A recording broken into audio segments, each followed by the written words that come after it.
Tatlong sospek ang inaresto ng PNP Anti-Cybercrime Group sa pagkakahiwalay ng entrapment operation dahil sa pagbebenta ng paputok online. Babala ng PNP, mas mabigat na parusa ang kakaharapin ng mga nagtitinda ng paputok gamit ang internet.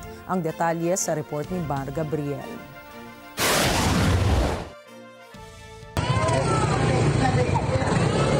Halos maiyak ang babaeng ito nang arestuhin ng mga operatiba ng Manila District Anti-Cybercrime Team sa Tondo, Maynila, bandang alas 6 kagabi. Hindi niya kasi akalain ng mga pulis na pala ang kanyang katransaksyon sa mga ibinebenta niyang paputok online.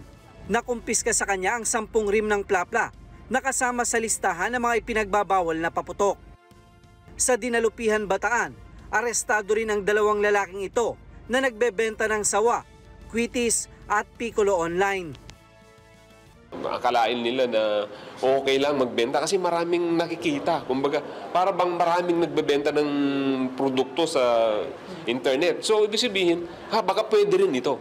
So bago nila ginawa yun or gagawin nila, hindi sila tumingin na itong ibebenta nila ay meron palang, kumbaga, kailangan mo ng authorization coming from the Philippine National Police.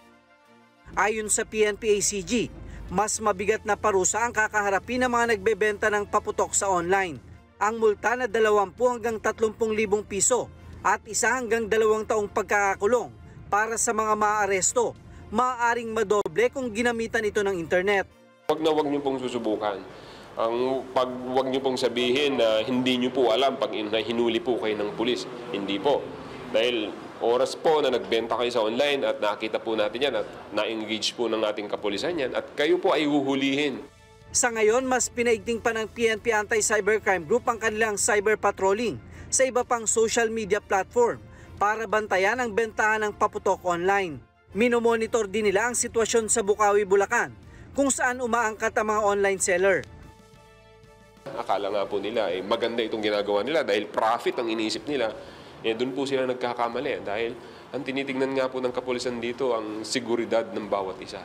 Kasi during the transport, pag nasunog po yan, sasabog po yan, mas marami ang madidisgrasya.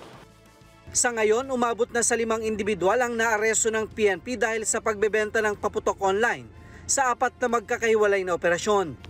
Mar Gabriel, para sa Mata ng Agila. Matatag, matapang, matapat. Maraming salamat sa inyong pagsubaybay sa Mata ng Agila Primetime. Para malaman ang matatag, matapang at matapat na mga balita ay i-follow lang at mag-subscribe sa @Net25 TV.